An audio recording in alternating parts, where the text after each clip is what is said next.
All right, Doom Vivamus Vivamus Epicureans. This is the Marvel Epic Collection Podcast One-Shot Edition. I'm your host, Nick Smith, and I'm joined by...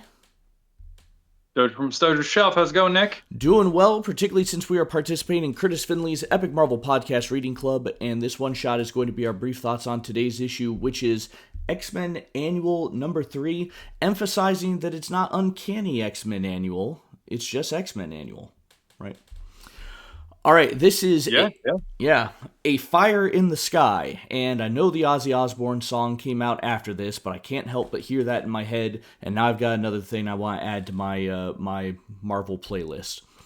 All right, Fire in the Sky, written by Chris Claremont, art by George Perez and Terry Austin, so it's our regular crew with Perez substituting for Byrne. Archon arrives on Earth seeking the aid of Thor in his ability to summon lightning, but Thor is nowhere to be found. Well, instead, Archon seeks another who can summon lightning, and of course that is the X-Man Storm. Well, after kidnapping Storm, the X-Men follow where she is sent to. They go to Archon's dimension to rescue her. They take Archon with her. They find that her lightning is needed to restart their version of the sun, and so Storm and Cyclops work together to restart their light machine, and thus they save the day. And boy, is that oversimplifying things. But nonetheless, we're trying to keep these brief. Stojr, what are your thoughts? So, my first thought is around the art. George Perez's art is just amazing. Fantastic. It's every single page. There's little Easter eggs in the background of everything. He puts the comic book titles on the news rack if you look between his legs on the splash page of 313. He's listing out X-Men, Howard the Duck, Spider-Man, or Fantastic Four, like right there on the newsstand. I mean, nobody's asking him to do that. It's great. The printer's apparently messed up with the cover, so the cover is not like anything spectacular. But in the bonus materials of this book, there is the actual cover that he drew. So on the cover that's shown in that was released, there's only one guy with a sword behind Archon running up, but George drew a whole team of people running up behind Archon in that panel, and there was some. They explain it in the footer of the bonus material that there was some error at the printers or something like that, some coloring error or something along those lines. So you can see here, if you look behind him, you see the guy with the sword, and there's a whole bunch of other characters there, but on the printed cover there was only one. The storyline is nice and fun. I mean, you kind of have to go with, like, you got this guy that's like, Conan-esque from another dimension, he does these lightning bolt things. If you've read Avengers, you've met him before. The battles, the fights, that all seem pretty fun and realistic.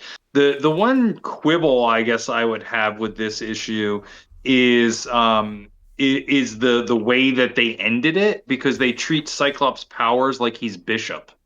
And like, so this is where I think some of the confusion around how his powers work starts to come into play, right? Because they're alluding to it here as if he absorbs solar radiation and then can spit that out.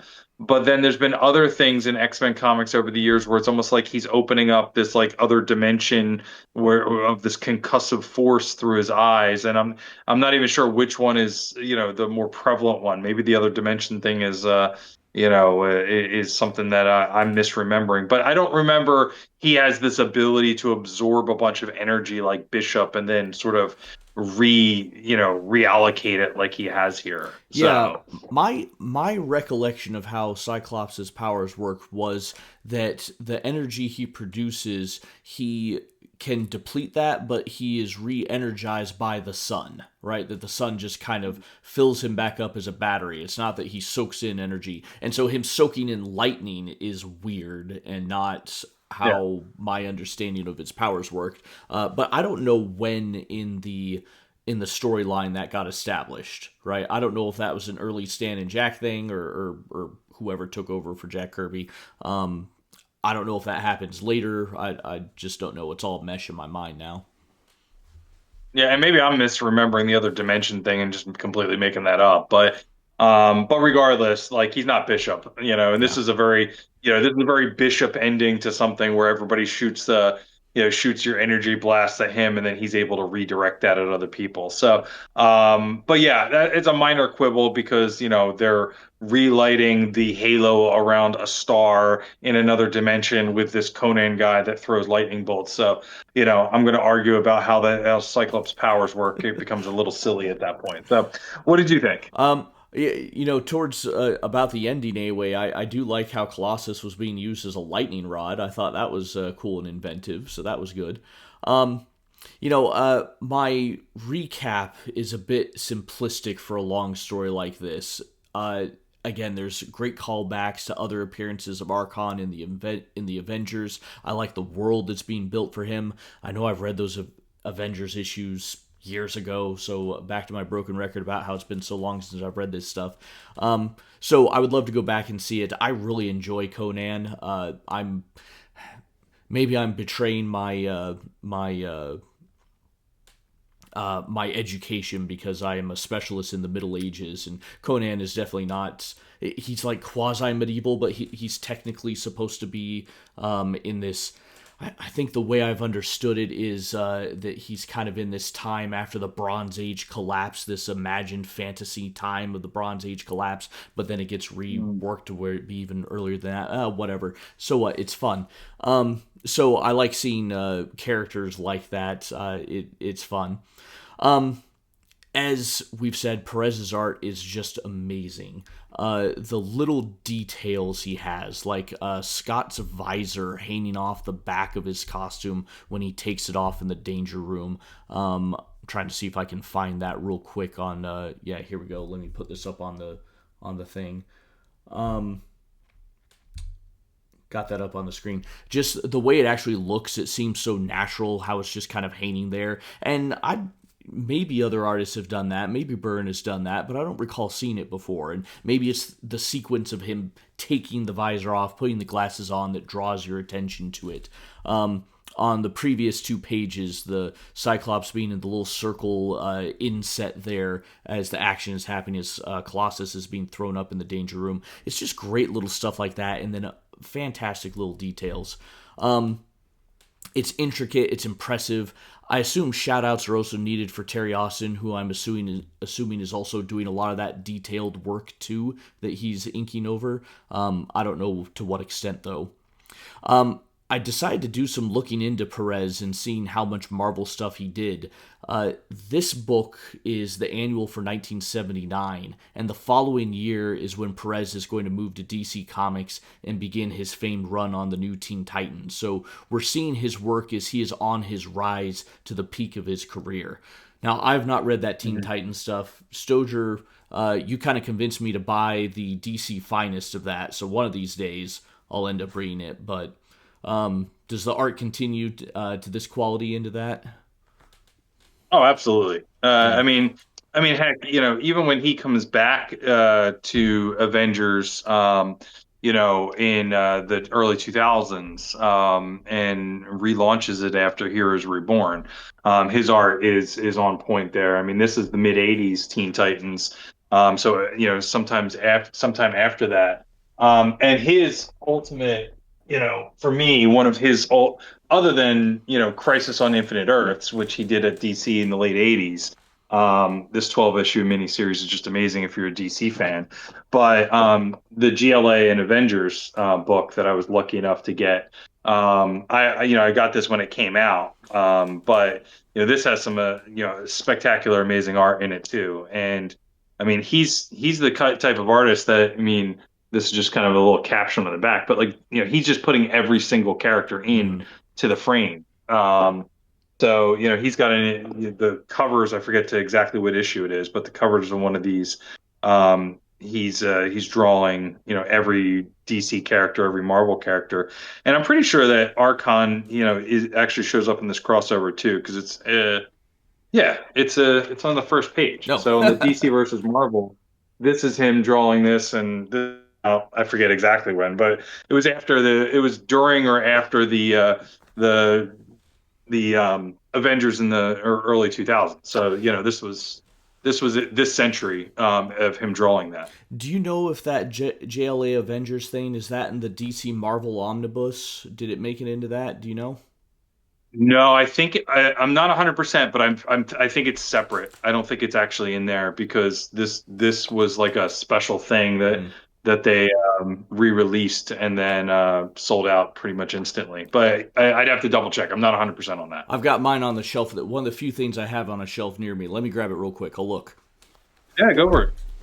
Yeah, I mean, this is, he's just firing on all cylinders here, drawing every character he can. And not only does he draw every character in it here, but part of the storyline here is that there's like these things that happen in the book. So he has people going from frame to frame, changing costumes for different eras in this book. I mean, this book is an amazing book.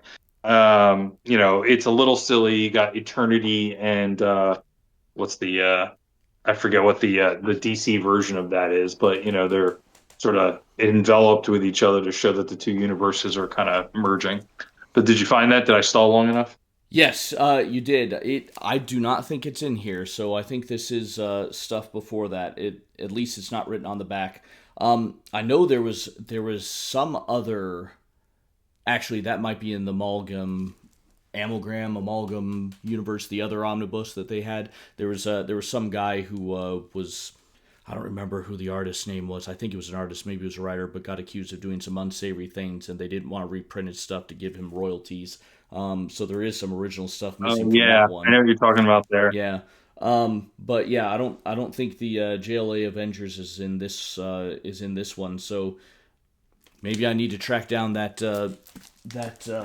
book you've got there, Stoger, if it's still available. Yeah, they released it. It's not. You're gonna have to find it on the aftermarket. They Right. released For this when maybe like a year or so before he died. mm, And they made a big deal. I think it was even for charity. Because but anyway, they this was very limited when they printed this. So if you can find it, it's great. But they got to eventually reprint it though. I mean, I can't imagine that it stays unprinted forever.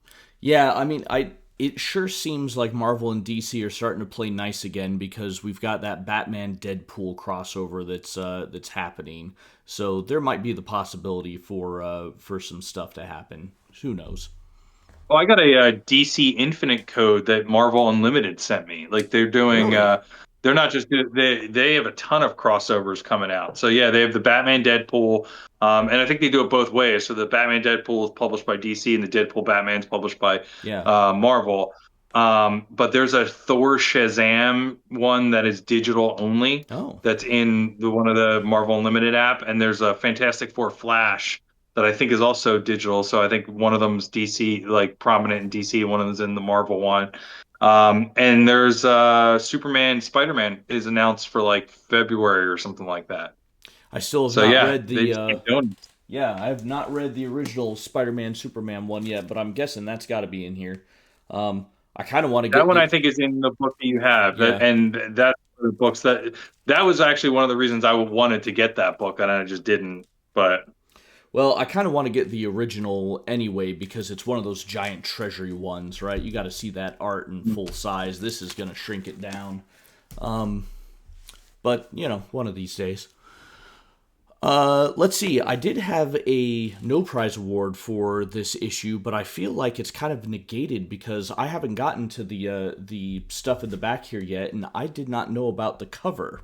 So my no prize award was going to be for and maybe this still applies, the Greatest Disservice Award going to the cover of X-Men Annual number 3, because looking at it, you would not have any clue how detailed and intricate the interior art is. Usually it's the other way around, right? The cover is explosive and amazing, and it's a little more dull on the inside, but yeah, I did not know about the printing error, so that would kind of explain this. Even still, Archon doesn't have any pupils on the cover there, so that's kind of a weird miss. But It's not a strong cover, even if the printing error didn't happen. It doesn't. I wouldn't look at this cover and think, oh, George Perez drew this book. Yeah. It doesn't jump out at you that. Come to think of it, does it? Because it's not George Perez who did that. It's Frank Miller. According to the bonus thing in the back, that's a Frank Miller cover. Yep, Frank Miller and Terry Austin. So there you go. That kind of does explain things a little bit. You've got a little bit of that scratchy style of Miller's, which not quite the same as what the clean and intricate of Perez. You know what? Now it makes perfect sense because I was like, I don't know why this doesn't look like Perez at all. And now that I look at that swordsman guy with through the lens of like Frank drew it, now I see it. Yeah, It didn't jump out at me before because he looks like one of somebody in a Daredevil book, like running up behind or something. yeah. I had no idea either. Like I was when I was originally thinking of this no prize, I was looking at the cover and it's like I don't see. Well, now that I'm looking at the bonus one, I see the signature down there next to where the UPC label would be. Mm. But I didn't catch it before, so had no idea who was actually the artist on that. But well, Frank Miller, there we go. All right, Stoger, any other final thoughts? Nope. I think we had a king size episode to talk about the king size annual. We're good. All right, sounds good. Well, again, if you guys enjoy our thoughts, follow us on YouTube. We're going to read, rate, and review a full Epic Collection trade paperback every month. We've got these one-shots every day. Follow us on the socials on Linktree. You can find those in the description of this episode. All right, guys, we will see you again tomorrow.